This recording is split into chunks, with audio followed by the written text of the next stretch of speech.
Hello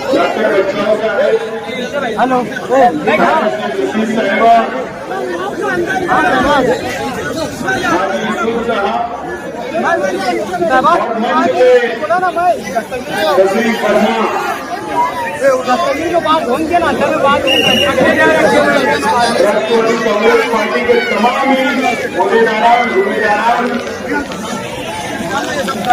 और इलेक्शनी जलसे के अंदर मौजूद तमाम हमारे बुजुर्ग हजरात, तमाम नौजवान साथी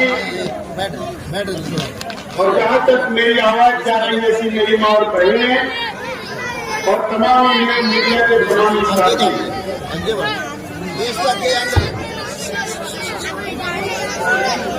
मैं राष्ट्रवादी कांग्रेस पार्टी की जानिब से और मालेगांव शहर की जानिब से इंडिया अलायंस की उम्मीदवार डॉक्टर शोभा बच्चाव का मालेगांव शहर के अंदर ये पहला इलेक्शनी जलसे के अंदर मैं स्वागत करता हूं और इस्तेमाल करता हूं।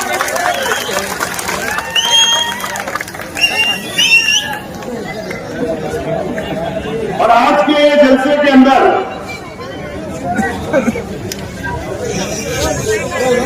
आज हम थोड़ा भाई साइलेंस मेरे में थोड़ा सा बात आपस में मत करो बच्चों, प्लीज। और मैं अल्लाह से दुआ करता हूं कि आज हम शेख रशीद साहब के बिना पहला पार्लियामेंट का इलेक्शन जलसा ले रहे हैं। मैं अल्लाह से दुआ करता हूं अल्लाह ताला शेख रशीद साहब को जन्नतुल फिरदौस में आला से आला मुकाम अता फरमाए। आपको भी शेख रशीद साहब की कमी महसूस हो रही होगी और हम परिवार के लोगों को तो हर मिनट के ऊपर उनकी कमी महसूस होती है। अगर आज शेख रशीद साहब होते तो हमारी इस मंच के ऊपर बैठकर सरपरस्ती करते, तकलीफ करते और आप लोगों से वोट मांगते और हमारी क्यादत करते। मैं सबसे पहले मैं तमाम ही शेख रशीद साहब के चाहने वाले, शेख रशीद साहब के पुराने नए हमारी माँ और बहने गुरुवार वार्ड की जो शेख रशीद साहब को बहुत मोहब्बत किया हम लोगों ने और पूरे शहर की आवाम से मैं अपील करता हूं कि शेख रशीद साहब थे तो वो हमारे परिवार की सरपरस्ती किया करते थे और आज शेख रशीद साहब नहीं है तो मैं आप लोगों से अपील करता हूं कि आप लोग मेरी और मेरे परिवार की सरपरस्ती करें और हमारा साथ देने का वादा करें।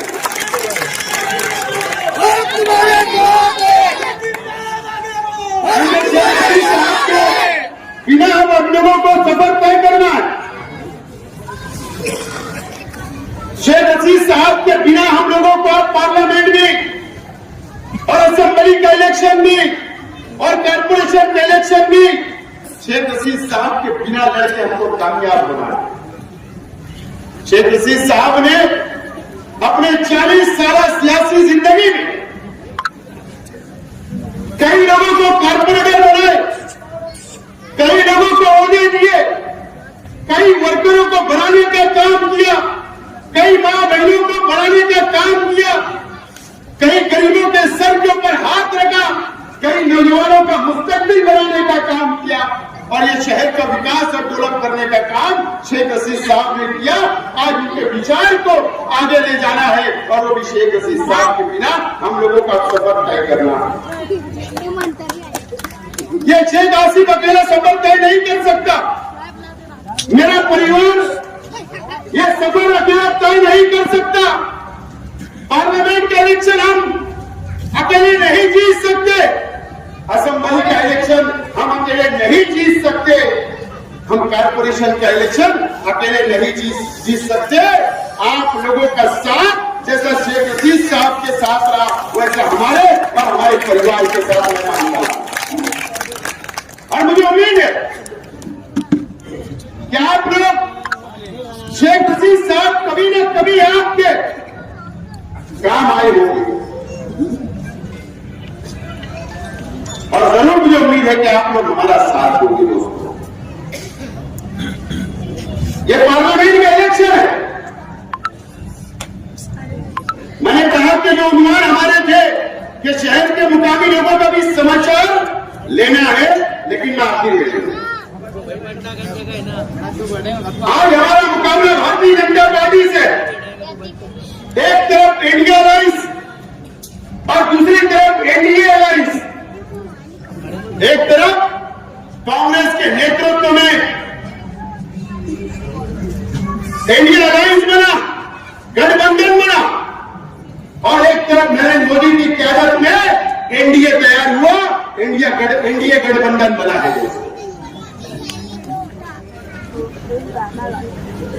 हमारा देश, हमारे नौजवानों के लिए मैं कहना चाहता हूं, हमारे बुजुर्ग भी जानते हैं, जो तारीख पढ़ते हैं देश की वो जानते हैं। हमारा देश 47 के अंदर हिंदुस्तान आजाद हुआ, उसके बाद हमारा संविधान लिखा गया। संविधान डॉक्टर बाबा साहेब अम्बेडकर ने इस देश के हर मजहब को रहने वाले, हर धर्म के लोगों के लिए इंसाफ करने का काम किया, आजादी देने का काम किया। हर समाज, हर धर्म इस मुल्क के अंदर अपने अपने मजहब से रह सकता है, उसको कोई रोक नहीं सकता। यह हमारा संविधान की खूबसूरती है।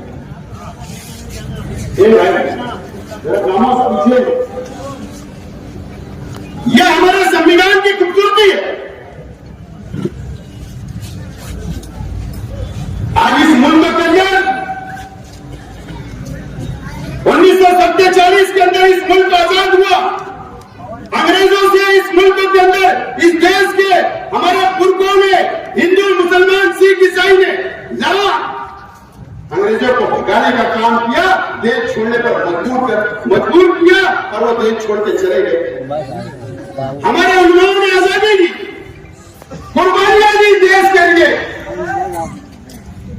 और जब इस बंटवारा हुआ आजादी के बाद,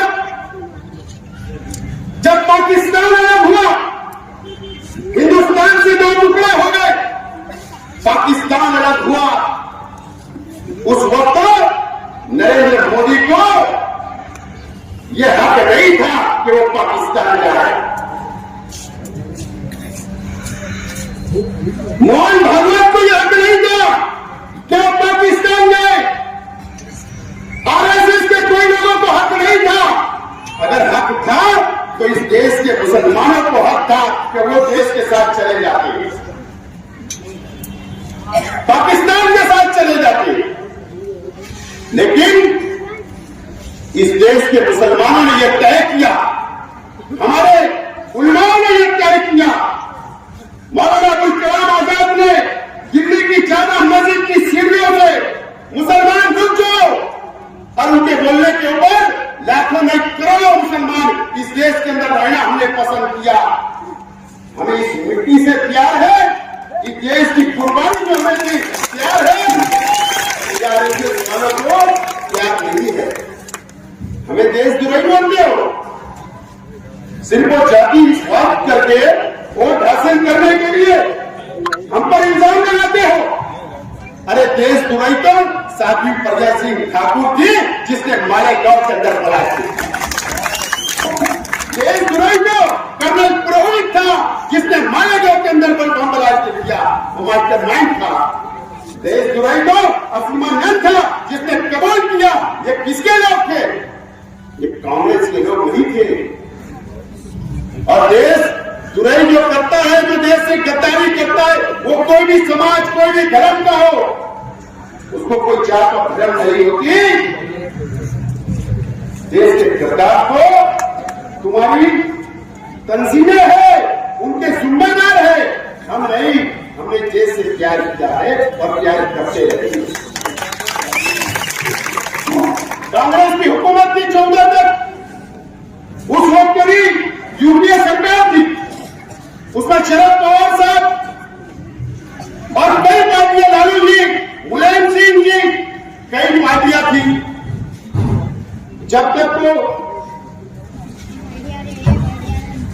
हम सुरक्षित थे, हमारी हिफाजत होती थी, हमारी शरीयत की हिफाजत होती थी। उसके बाद मोदी जी, आज अगर इस देश के अंदर तुम्हारे उल्टी गिनती इस इलेक्शन के अंदर जो शुरू हुई है, तो इस देश के हिंदू, मुस्लिम, सिख, ईसाई ने आपका चेहरा, जो आपके चेहरे से नकाब उतारा और जो तुमने बांटने का काम किया, इसके लिए आज आपको ये तकलीफ का सामना करना पड़ रहा है इस मुल्कों के अंदर, और दर दर भटकना पड़ रहा है।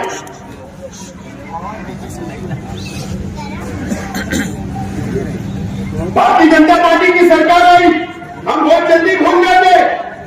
मेरी मां बहन इधर गलियों के अंदर सुन रही होगी, याद करो वो दिन जब भारतीय जनता पार्टी की सरकार ने ट्रिपल तलाक का बिल लाया, हमारी शरीयत के अंदर मुदाखलत करने का काम किया। क्या इस देश के मुसलमान या अल्पसंख्यक क्या टैक्स नहीं भरता है क्या? अगर हुकूमतें चलती है, चाहे वो ग्राम पंचायत हो, कॉर्पोरेशन हो, महाराष्ट्र की हुकूमत है, केंद्र की सरकार हो, तो इस देश के नागरिक, इस देश की जनता के पैसे से चलती है। जो हम टैक्स अदा करते हैं उसमें मुसलमान भी शामिल है। आपने एनआरसी लगा दिया, आपने CAA लगा दिया, अब हमको साबित करना पड़ेगा कि हम इस देश के रहवासी है या नहीं, इस देश के नागरिक है या नहीं, हमको सबूत देना पड़ेगा। इस देश के मुसलमानों ने यहां रहना पसंद किया, इस मिट्टी से प्यार किया, इस देश से प्यार किया, इस देश के लिए कुर्बानियां दी। आप ऐसा कानून लेते हो कि अब हमको साबित करना पड़ेगा कि हम इस देश के रहवासी है या नहीं। आपको इसका जवाब 20 तारीख को मिलेगा। 1 तारीख को जवाब देना पड़ेगा। हम सब लोगों को मिलकर, हिंदू, मुस्लिम, सिख, ईसाई, हमारे दलित भाई, आदिवासी भाई, हम सेक्युलर संविधान को मानते, इस देश के संविधान को मानते, हम हिंदू मुस्लिम भाईचारा को मानने वाले ये शहर है, और हमको हमारी जिम्मेदारी ज्यादा है कि हम सब लोगों को मिलकर काम करना है। सुबह का एक अच्छा है। कांग्रेस का पंजे निशान है, तेरी पार्टी का उतारी निशान है। या तो आप वहां उतारी ढूंढोगे तो वो नहीं मिलेगी वहां, इसको उम्मीदवार कांग्रेस पार्टी को ये सीट दी गई है, उनका निशान पंजा है। आपको 20 तारीख को वोट देना। मैं भी उम्मीदवार था,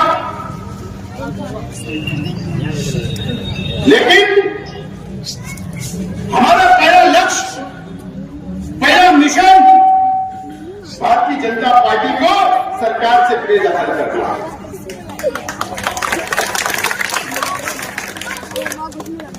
हम वापस हो गए।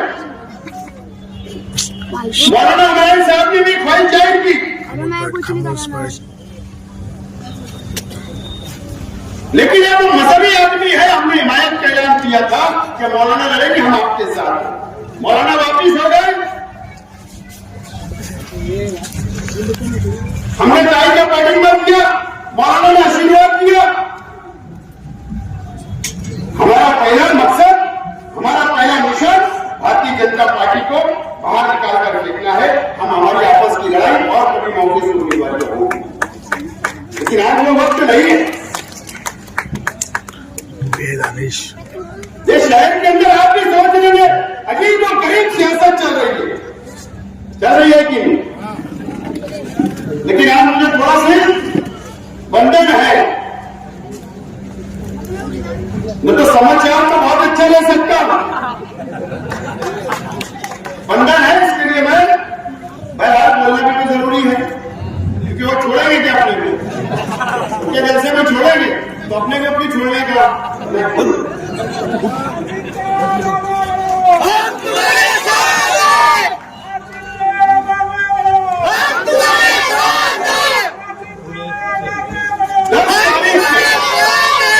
सॉरी 30 तारीख को ये शहर के अंदर कौन सा लीडर मालेगांव शहर में नहीं था? आप लोग ढूंढो, आवाम ढूंढे, मीडिया ढूंढे, कौन कहां गया था, किससे बैठक चल रही थी? वो 100 किलोमीटर दूर गए थे, हमारे जिले के हेडक्वार्टर में गए थे कि रियासत के हेडक्वार्टर में आप ढूंढो। लेकिन बहरहाल देखो एक बात समझो, मैंने पार्टी ऑफिस के जलसे के अंदर कहा था, मीटिंग के अंदर, कि कुछ तो खिचड़ी वो रही है, वो हरे कलर की है या कौन से कलर की मुझे। कभी कभी सियासत के अंदर और हमारे मफाद के अंदर कौम के लिए, देश के लिए, सेकुलरिज्म के लिए सियासी विवाद करना पड़ता है तकलीफ के जरिए। सिर्फ मेरा एक जुमला कि खिचड़ी पक रही है, वो जुमला ही हो गया, पता है ना, वो चूल्हा ही डूब गया, पानी डाल दिया गया, क्या ढक्कन खुला और उसके पहले समझ में आ गया तो यह शहर कभी माफ नहीं करेगा, कभी माफ नहीं करेगा। इन्होंने अपनी नीति की तरह अवश्य रख दिए, चूल्हा बुझा दिए और खामोशी से अब हम ऐलान करेंगे। बाकी अभी ऐलान ना जाने कौन से बैनर पे करते, मुझे ज्यादा नहीं बोलना है, लेकिन कुछ लोग दुनिया से लेके यहां तक इतने कारपोरेटर, इतने ये उतने ये। मैंने आजकल सुना कि शाइनिंग 4-5 दिन की जो और शाइनिंग थी ना, शाइनिंग ही उतर गई। आज की रिपोर्ट है, बिस्सी उड़ने वाली थी, वो कैसा है, वो बिस्सी वाला ही भाग के तो चेहरे की रावत, चेहरे की खूबसूरती, लाली पाउडर सब उतर गया, सब उतर गया। यूसुफ साहब, मैं आपको बताता हूं कि अल्लाह का करम है, शेख रशीद साहब ने जो ये हरा भरा करके गया, जो इनसे मोहब्बत की, अल्लाह का करम है। हमारे कल होते के ऊपर हमने आगे जलसा लिया है, हमारे बलबूते के ऊपर, ये वर्करों के बलबूते के ऊपर, ये शहर के आवाम के बलबूते के ऊपर। तो मेरा चैलेंज है कि इंडिया अलायंस के लोगों ने भी अपने बल पर लेना, बाहर के लीडर के भरोसे जलसा, बाहर के लीडर के भरोसे नहीं। फला आएगा तो हम गलती लगेगी। अरे वो बंदर की मदारी आता ना तो भी लोग जमा हो जाते हैं।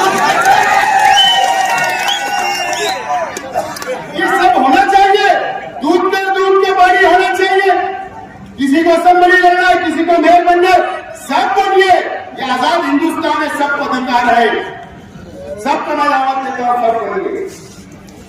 लेकिन आज मैं आप तमाम लोगों को, खास तौर पर गुरुवार वार्ड के आवाम को, शहर के शेख रशीद साहब के चाहने वालों को, मेरे चाहने वालों को, पार्टी के चाहने वालों को मैं कुछ बातें बोलना चाहता हूं।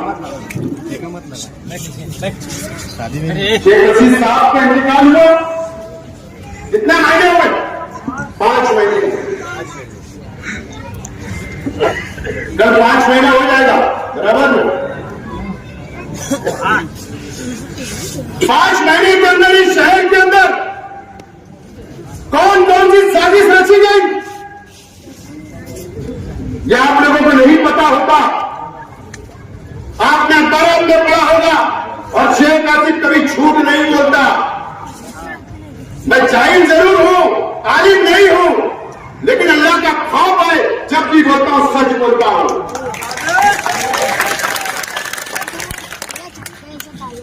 क्या श्रीरामपुर के लोग यहां नहीं गए?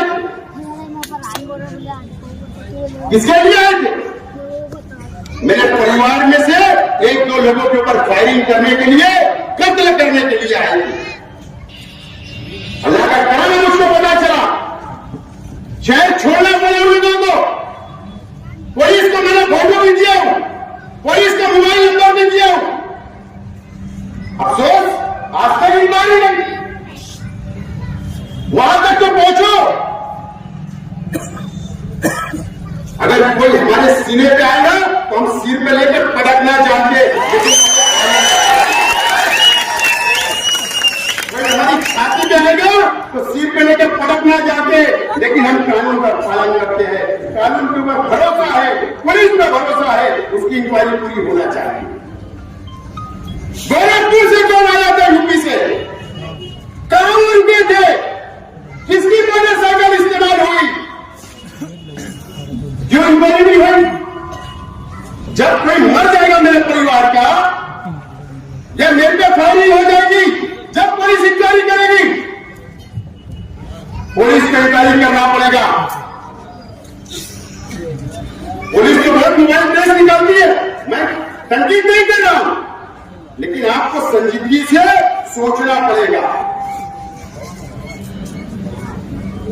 कौन उनका पैसा बुला रहा था? कौन उनको घर दे रहा था रहने के लिए?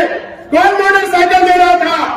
कौन हमारे घर की, हमारी ऑफिसों की चौकसी करवा रहा था, निगरानी करवा रहा था? उसकी इंक्वायरी होना चाहिए। ये आज 5 महीने के अंदर ये सुनना पड़ा।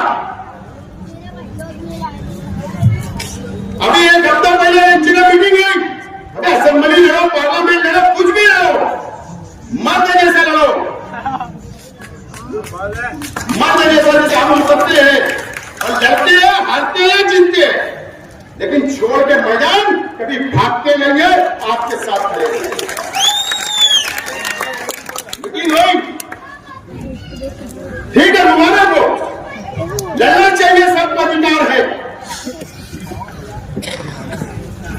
मेरे परिवार से पिछले हफ्ते एक बच्चे से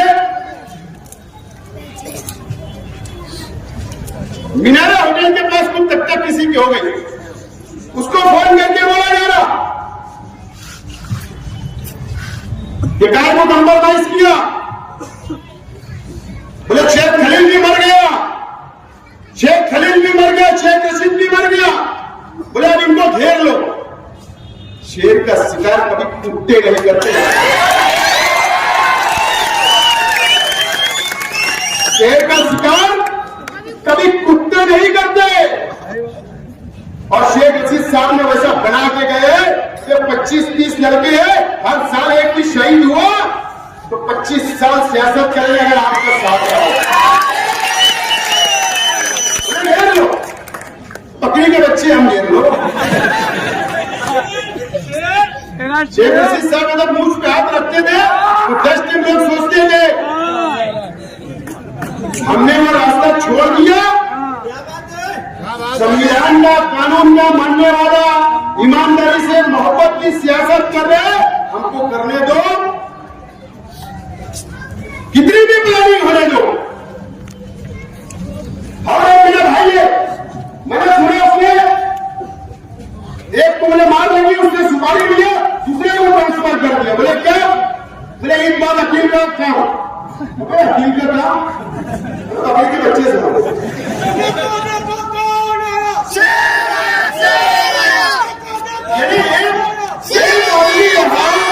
एक परिवार दुश्मन रहा तो समझ सकते हैं, तुम कुत्तों की जैसा एक होने के बाद बोलने की बात कर रहे हो। सुपारी दे देना, सुपारी दे देना, पुलिस डिपार्टमेंट से मेरा मुझे इंक्वायरी करो। मैं पब्लिक नेता हूँ, मास लीडर हूँ, पब्लिक का लीडर हूँ, पब्लिक में रोज घूमता हूँ। अगर मुझको या मेरे परिवार के लोगों को बाल बराबर भी अगर खराश आई तो याद रखना, पुलिस डिपार्टमेंट मैं आपके ऊपर भी कानूनी चढ़ाई करूंगा, ये बात को नोट करें। अगर हम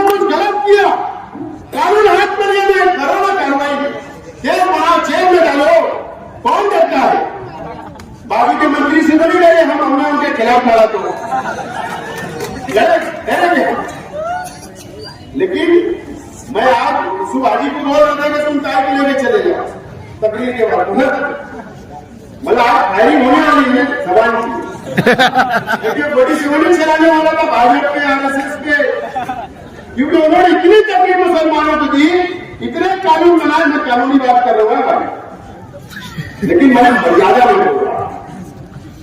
लेकिन अब ये शहर भी नहीं, न चलेगा नहीं, और न इस देश के अंदर इलेक्शन हो रहा है एनडीए वर्सेस इंडिया ये हमारी अपनी जिम्मेदारी है कि 20 तारीख को घरों से निकलना पड़ेगा, मां बहनों को भी, नौजवानों को भी, बुजुर्गों को भी।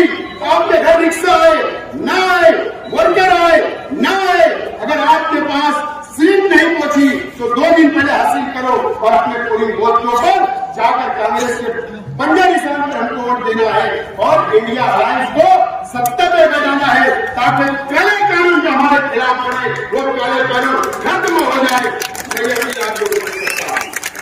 कांग्रेस में इख्तिलाफ हो सकते हैं, दुआरे हो सकते हैं, मुल्क में हो सकते हैं, लेकिन ये जगह नहीं है, वक्त नहीं है। पहला नंबर बीजेपी हमारा दुश्मन है, उसके अलावा हमारा कोई दुश्मन नहीं है, सब हमारे भाई भाई है। हम अलायंस में देखो कितने लोगों की तस्वीर लगती है, सोनिया जी, ममता जी,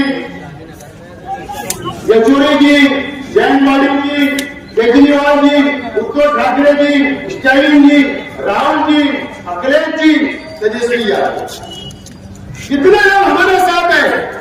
यह अलायंस अगर जीत जाएगा तो हम सुरक्षित रहेंगे, काले कानून नहीं बनेंगे, हम आजादी से जी सकते हैं और इंशाअल्लाह मुझे उम्मीद है कि हम सब मिलकर, हिंदू मुस्लिम सिख ईसाई मिलकर ये भाजपा का खात्मा करेंगे और 4 जून तक जब नतीजे आएंगे तो इंडिया अलायंस की हुकूमत बनेगी। आपसे अपील करता हूँ 23 मई को वोट देने के लिए निकलना है।